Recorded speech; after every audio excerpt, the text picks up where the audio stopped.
की मी गेले काही वर्ष मासिक पाळी चालू असताना स्त्रियांना रजा द्या ही मागणी करतोय। सुप्रीम कोर्टाने असे निर्देश दिले आहेत की मासिक पाळीचा विचार करून स्त्रियांना तो जो त्रास होतो, हार्मोनल चेंजेस होत असतात, मूड स्विंग्स होत असतात, त्याच्यासाठी त्यांचा विचार करून त्यांना काम जिथे करतात तिथे सवलती देऊन त्यांचा त्याबाबत गांभीर्याने विचार व्हावा असं सुप्रीम कोर्टाच्या 4 न्यायाधीशांच्या खंडपीठाने सांगितलंय।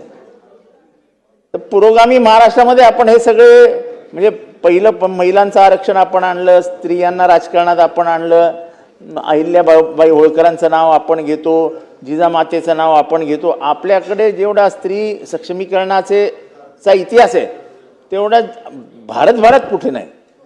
तर या मासिक पाळीबाबत आपण काही गांभीर्याने विचार करणार आहात का? स्त्रियांना मासिक पाळीत रजा द्यावी असा एक क्रांतिकारी निर्णय आपल्या सरकारमध्ये घेतल्यास स्त्रियांना बळ मिळेल आणि स्त्री होणं हे पाप नाही।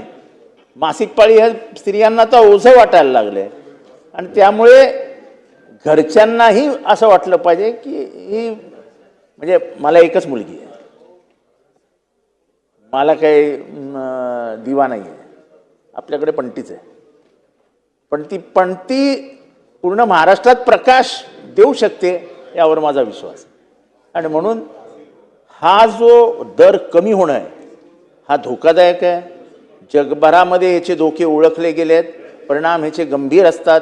याबाबत सरकार गांभीर्याने विचार करणार आहे का?